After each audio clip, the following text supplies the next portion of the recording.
The Jack Benny Program, presented by Lucky Strike. 61.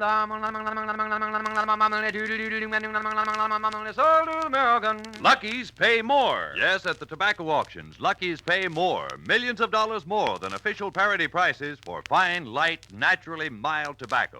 No doubt about it. LSMFT. LSMFT. Lucky Strike means fine tobacco. Imagine you're at a tobacco auction. The buyers crowd around the baskets of ripe, fine-flavored leaf. The auctioneer chants, and the bidding begins. 61. As a basket of extra fine, light, mild leaf is offered for sale, as the price climbs higher and higher, at the peak bid, time and again, you hear... And another basket of truly fine tobacco is bought by the makers of Lucky Strike. Yes, Lucky's pay more, millions of dollars more than official parity prices for fine tobacco. So for more real, deep-down smoking enjoyment from every puff, every pack, smoke that smoke of fine tobacco, Lucky Strike. Prove to yourself how much finer, milder, more enjoyable Lucky's really are. You'll agree, in all the world, there's no finer cigarette than Lucky Strike.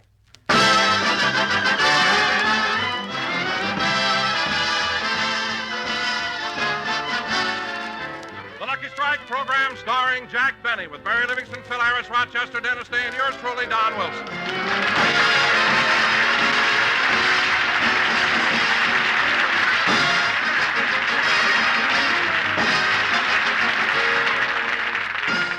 And now, ladies and gentlemen, let's go back an hour. Jack and Mary are on their way to the studio, and Rochester is driving.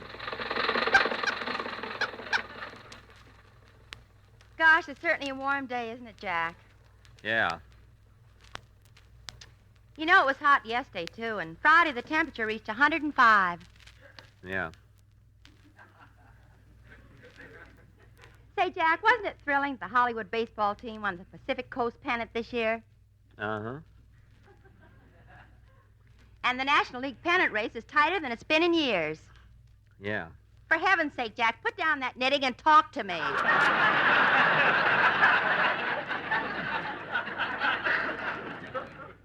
I'm sorry, Mary. I'm trying to finish these socks for Phil. It's only 90 days till Christmas, you know. Jack, Phil has been with you 12 years, and you're giving him socks for a present? There ain't no present. Mr. Harris ordered them. That's right. You know, Mary, it is warm today. I wonder if we could try... Rochester, how'd you know I wanted the top down? I didn't. We just went under a low tree. What? Who needs push buttons? Well, leave it. It's nice this way. And, Rochester, you better slow down. I can't, boss. We haven't got any brakes. No brakes? What do you do when you come to a railroad crossing? We get out and pick up coal.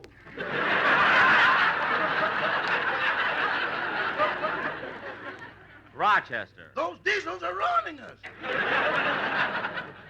Rochester, don't be funny. Just drive. Say, Mary, do you think... Rochester, you're not making a turn. Why have you got your hand out? I'm feeling for the studio. You're feeling for the studio? Yeah, in this smog, we'll never see it. I know what you mean. Say, Mary, I was just thinking of something. It's been a long time since you sang a song on the program. How about doing one today? Oh, not today, Jack. I was at the Navy-USC football game yesterday, and I cheered so much I'm hoarse. Oh. Well, we won't have the Sportsman Quartet there at the Orpheum Theater this week. Boss, if you want more music on the program, why don't you play your violin? I think I will. I just put 4 new strings on it. You did? Yes. You'll hear them all on CBS this fall.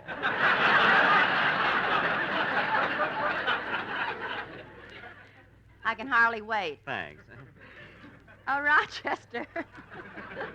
Rochester, we're only a block from the studio. You better start looking for a parking space. Look for a space? Are you kidding, Mary? Rochester, drive it right into the studio lot. Mr. Paley, the head of CBS, assigned a reserved parking space especially for me. Gee, they sure treat you nice, don't they, Jack? Mary, all the networks are nice. And it's about time people realize that there's no animosity between them. There isn't? Of course not. Now, take CBS. They even put Johnson's wax on the floors.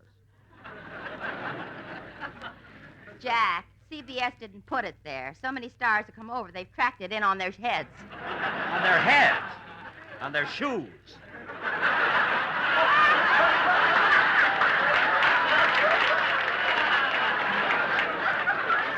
must be acrobats coming in.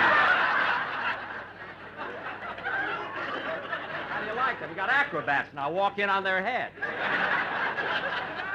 Shoes. So many stars come over, they tracked you in. Oh, we don't have to do it through it again. Doesn't matter how it got there. The fact that it's not there proves that. Rochester, here's the studio lot. Turn right in. My parking space is third on the left. I know. Rochester, what'd you stop here for? There's another car in there.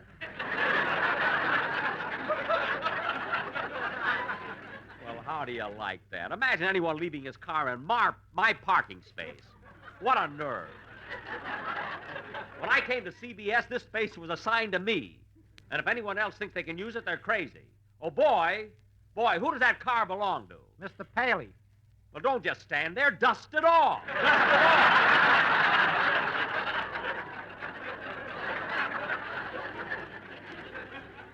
Here. Come on, Jack. Just a minute. He's using Phil's socks. Rochester, you don't have to wait for me. You can have the rest of the day off. Thanks. Say, boys, I'm going out tonight. Would you mind giving me my salary today instead of tomorrow? Yes, I can do that. As a matter of fact, Rochester, I have your pay already. Here's your envelope. Thanks. Now, come on, Mary. Let's hurry Oh, into the... say, boys, What is it, Rochester? you always pay me in dollars. How come it's pounds this week?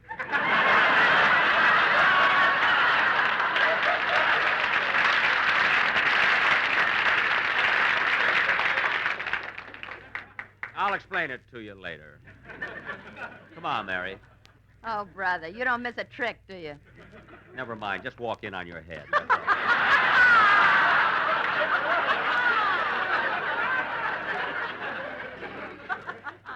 Come on, Mary. We got to get in the studio. I feel good today. Again, this couldn't happen again. Da-da-da-da. Oh, darn it. I forgot to get my violin out of my car. Again, I hope it happens again. Yeah. It's not funny. Now, let's go in. Hello, Mr. Benny. I've been waiting for you.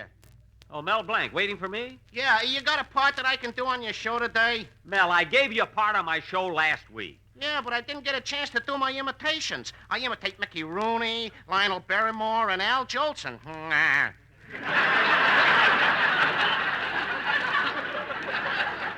Mel, look, there's no room on my program for imitations of Mickey Rooney, Lionel Barrymore, or Al Jolson. Now cut that out! Now look, Mel, when I have a part for you, I'll let you know. Come on in, Mary. On your head. Look, guys, that Mel Blanc is such a pest. Well, here's my dressing room. Jack, the door's open. Open? I wonder... Well, what do you know? I've got a visitor. Edgar Bergen. Hello, Edgar.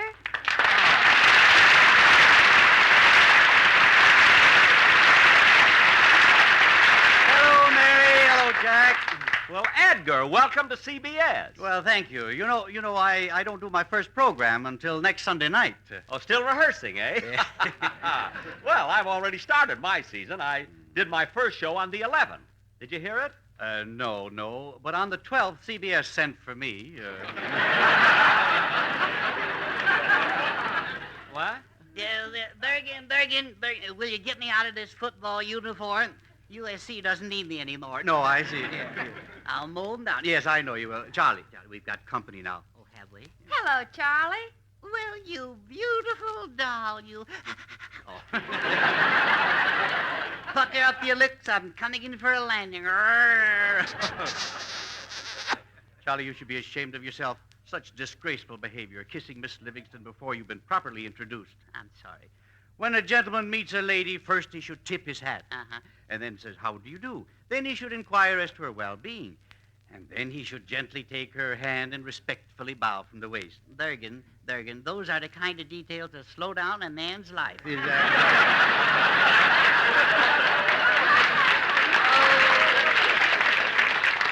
Come to my arms, you luscious little hungry... All right, Charlie, please. Now, don't be so rude. There's someone else here. Yeah? Yes, that's Mr. Benny. Hello, Charlie. Welcome to CBS. Shake. Put it away, bub. I'll pick my friends. What? You can stop. You can stop fluttering those big blue eyes, too. They don't do a thing to me. Now, where were we, Mary? Oh, yes, you luscious little tomato. Let me put my arms around you. Oh, no, Charlie, please don't kiss me again. When your late lips meet mine, my blood goes to my head, a cold iciness goes to my feet, and a wild wave of emotion rushes to my fingertips. I got this dame going in all directions. Mary, stop teasing him. You're blistering his enamel. Well, Edgar, if you don't mind, I got a lot of things to do now. Well, thanks, Jack, for dropping into my dressing room. No, Edgar, this is my dressing room. No, this was your dressing room. What do you mean, was? This is my dressing room. When I came over here, Mr. Paley gave it to me. I'm sorry, Jack, but they've switched you to dressing room 4. All my things are here, and they're going to stay here. Well, I'll throw them out. You lay one hand on those clothes. Oh, and yeah? I'll take Put up you. your Yes, two. I- Boys! Let them fight, Livy. Let them fight. The most they can do is lean on each other.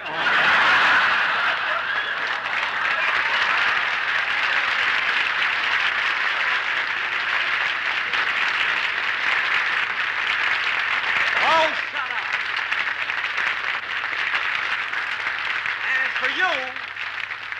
As for you, Edgar Bergen, if you think you're going to use this dressing room, there's only one thing I can say to you. I'll dress somewhere else. Goodbye. Thought he put one over on me there. Dressing room 4. It's all the way down the hall. Jack, here comes Dennis. Oh, hello, Dennis. I've come to say goodbye. I've been drafted.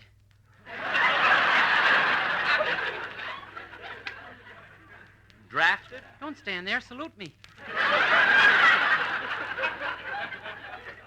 What? Dennis, do you mean No, that... Mary, you stay out of this. Let me handle him. Now, Dennis, look at me. I just want to ask you one thing. The war has been over 4 years now. How come you got a draft notice? I won it on a quiz program. A quiz program? Yeah, I got a bicycle, a refrigerator, and 2 glorious years in the Army. Mary, I begged you to stay out of it. Now, Dennis, forget this silly talk and get into the studio. Oh, I can't. I got to report to my regiment. We're being sent overseas. You mean Mary, you won't listen to me, will you? Now, for your own good, let me ask him. I'm gray anyway. You and your regiment are going to be sent overseas, huh, Dennis? Uh-huh. To Germany to take over supplies? No, to Stromboli to bring back Ingrid. Dennis! Do me a favor, will you? Now, stop talking and rehearse your song. Okay. Come on, Mary. Oh, Mr. Benny. What is it? Good Yontif. Oh, well, thank you. Thank you very much.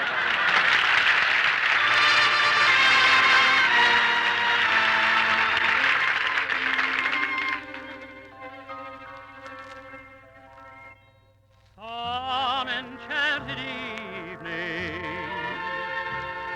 you may see a stranger. You may see a stranger across a crowded room, and somehow you know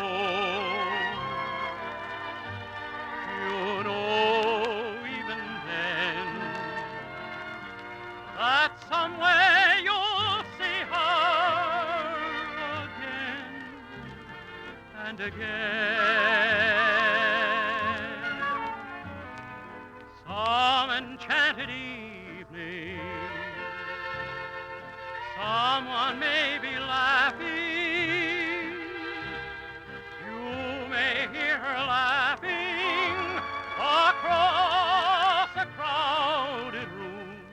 And night after night, as strange as it seems, the sound of her laughter will sing in your dreams.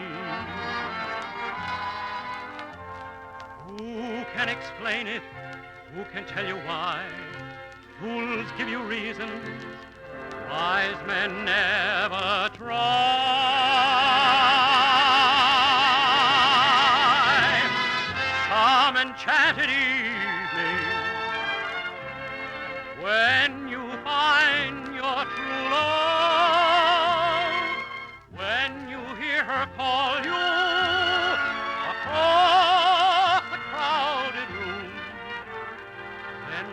fly to her side and make her your own.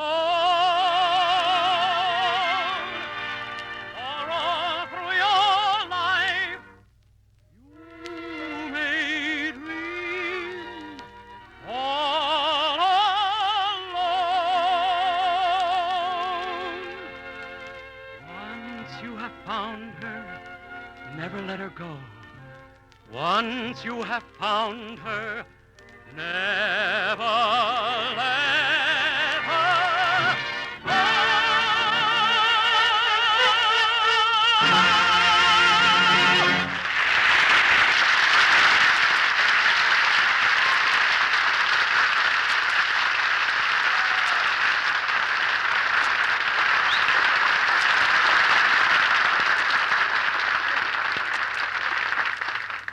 Now, let's see.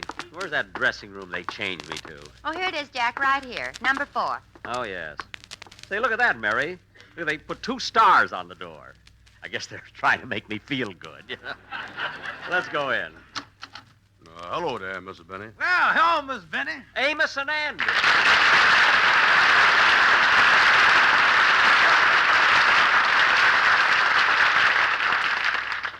Hello, boys. Oh, hello, Miss Livingston. Excuse us for being in our bathrobes. Yeah, we is pressing our pants under the mattress. Well, fellas, it seems you could have done that in your own dressing room. This is our dressing room. Yeah, sir. This dressing room here was given to us by the head man of this network.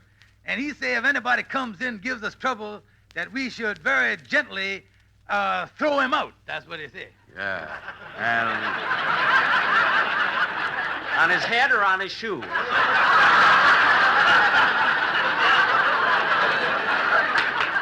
well, he told us one thing. He requested that we keep the bounces down to a minimum anyway. Well, fellas, nobody's going to start any trouble. Obviously, there's been a mistake. Anyway, you don't do your opening program till next Sunday. What are you doing here so early? Well, we don't like to leave things to the last minute, so we down here at the studio to test the acoustics. The acoustics? Yeah, so you see your voice comes out your mouth, it hits the side wall, hits the back wall, then it hits the other side wall and comes right back to you. Yeah, that's what's known as a 3-cushion shot. Well,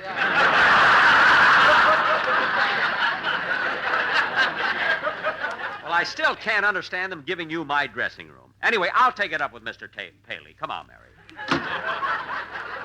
Say, Amos, Mr. Benny was a little upset because we got this dressing room, huh? Yeah, well, that ain't what's bothering him. He's upset because today they stopped daylight saving time. Well, what's that got to do with him? When they stop any kind of saving, Mr. Bennett takes it personal.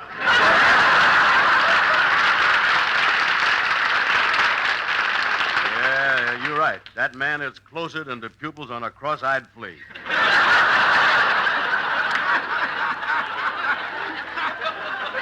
Well, say, Andy, that's pretty good. Oh, yeah. Lift up the mattress and see if the crease in our pants is as sharp as we is. Yeah. Oh, pardon me, boys. I left my hat in here. Oh, yes, sir. Here you is. Thanks, Andy. So long, Amos.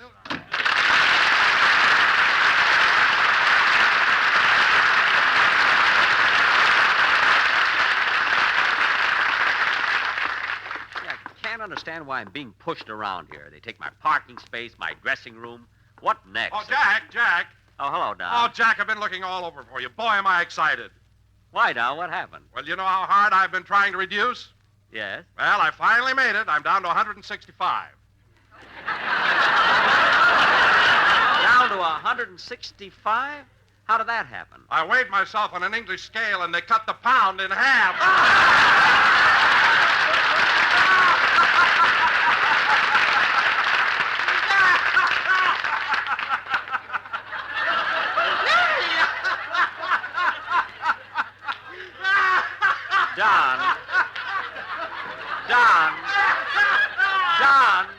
Don, bubbling brook. Look at me, Don, if you're going to tell jokes, why don't you get one that we can use on the program? Well, Jack, I thought it was very funny. Don, I'm not questioning the value of that little gem. It has its points. I mean, it's not only topical, but it stings.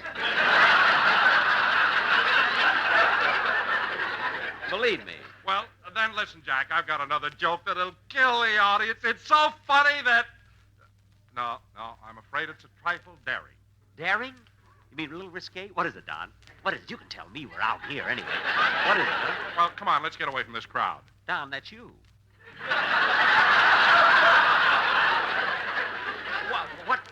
What's the joke, Don? What is it? Well, the way it was told to me. It seems that a traveling salesman's car broke down and right in front of a farmer's house. Yes. Now, this farmer had a beautiful daughter. Yeah. So the salesman knocked on the door, and when the farmer opened it, he told him that his car broke down and that he was a salesman. Yeah. Go ahead. So the farmer's daughter, who was standing there, said, "A salesman?" And he said, "Yes, I sell Lucky Strike cigarettes that are made of that fine, that light, that naturally fine tobacco. And Lucky Strike pays I know, more." Don. I know. Oh, you heard the story. No. Look, I know that Lucky Strike pays more than the official parity price. But what about the salesman and the farmer's daughter? Well, just then, get this, just then the phone rang. And when the farmer left the room to answer it, the salesman walked over to the farmer's daughter and said... Yeah. What'd he say? We were alone then. What'd he say? I've been smoking Lucky Strikes for nigh on 25 years. Because they're so round, so firm, so fully packed, so free and easy on the draw. And then... Yes, and then? The daughter was so happy she fixed the salesman's car and he drove away.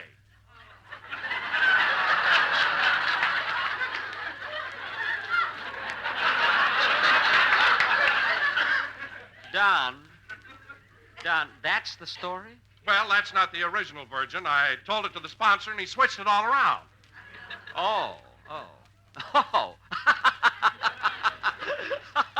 Jack, I thought you didn't like the story. I just remembered the original one. No wonder the sponsor changed it. It was about lifesavers. See you later, Donzie. I'd tear up his contract if it wasn't tattooed on his back.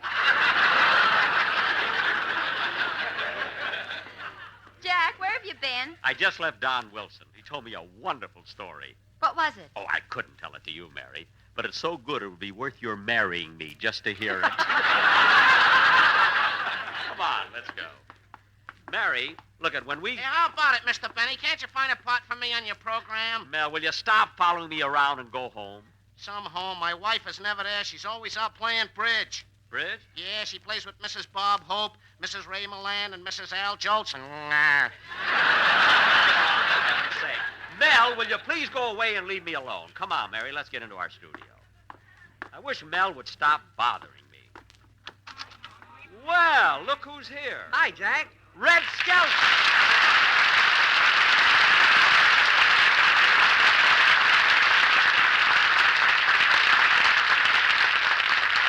Well, I'm running into everybody today. How have you been, Red? Oh, fine, Jack. Gee, I haven't seen you since that night at Claudette Colbert's party. Oh, yes, what a party. You know, Red, I haven't danced that much in all my life. Yeah, imagine Claudette trying to cut in on us.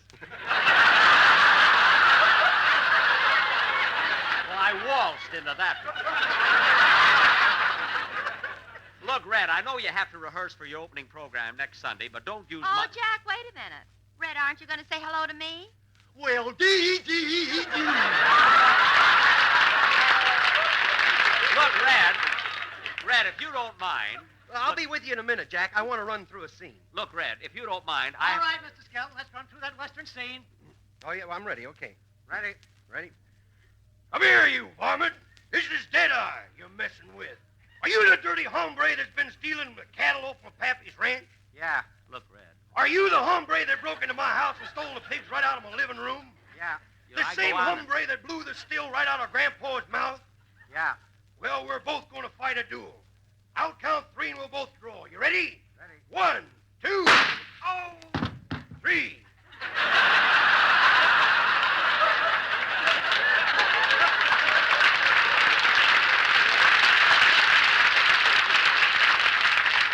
How do you like that? They fall for it on this network, too. That's pretty good, eh, Jack? Yeah. I thought it was very exciting. Say, wait a minute, Red. Yeah? Red, that actor you shot, why doesn't he get up? Oh, well, we use real bullets. See, we don't believe in fooling the audience, you know. Okay, Joe, sweep them out, will you? Red, you really shoot the actor? Well, you see, once I didn't, I had to pay him. Oh.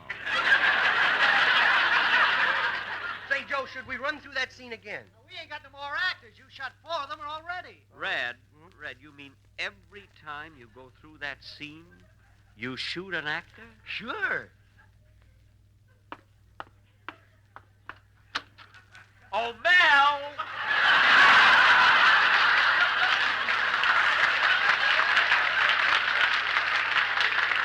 Mel!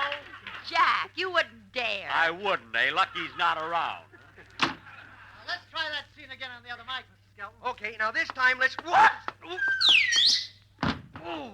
Red, how'd you happen to slip? Well, you see, I just came over and I still got wax on my head.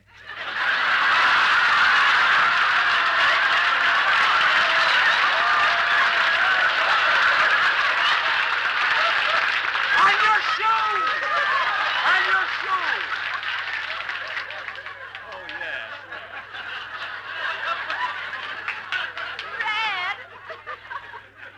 Red, did you hurt yourself? No, it was just a little... Ooh. What's the matter? I broke me with a arm. I broke me. Grandma. Put down your pool cue and call the doctor. I broke the arm.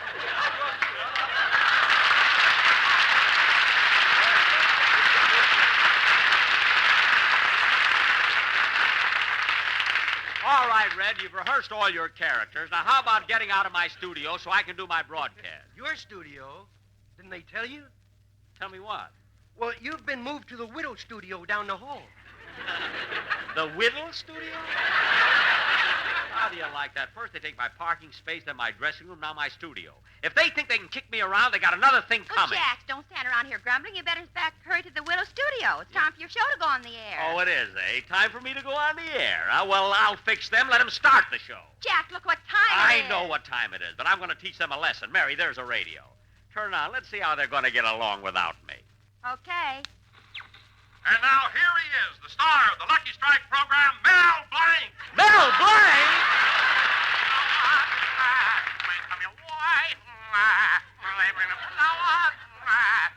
Oh, nuts. I'm going home and finish Phil's song.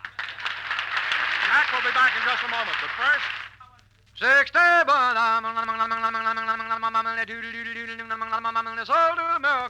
When you hear that famous chant, remember, Lucky's pay more, millions of dollars more than official parity prices for fine tobacco. LSMFT. LSMFT. Lucky Strike means fine tobacco. Yes, the independent tobacco experts can see giant baskets of fine tobacco, one after another, go to the makers of Lucky Strike. Here's what Mr. Al Rogers, veteran auctioneer of Robertsonville, North Carolina, recently said. I think you'll agree that an auctioneer like myself ought to know good tobacco. And year after year, I've seen the makers of Lucky Strike buy fine, prime, ripe leaf. That's just right from mild, good smoking. I've smoked Lucky's for 10 years. And a recent survey reveals that more independent tobacco experts, auctioneers, buyers, and warehousemen smoke Lucky Strike regularly than the next two leading brands combined. So for your own real deep-down smoking enjoyment, smoke the smoke tobacco expert smoke, Lucky Strike. Remember, To give you a truly finer cigarette, Lucky's pay millions of dollars more than official parity prices for fine tobacco. Good reason to make your next carton Lucky Strike. Ladies and gentlemen, I want to thank Amos and Andy, Edgar, Bergen, and Red Skelton for being with us tonight. And you'll hear them all on CBS next Sunday. Good night, folks. Be sure to hear A Day in the Life of Dennis Day. This is CBS, the Columbia Broadcasting System.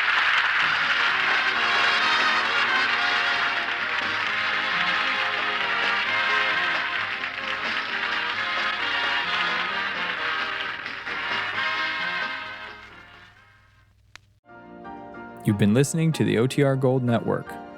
Find more classic radio at otrgold.com.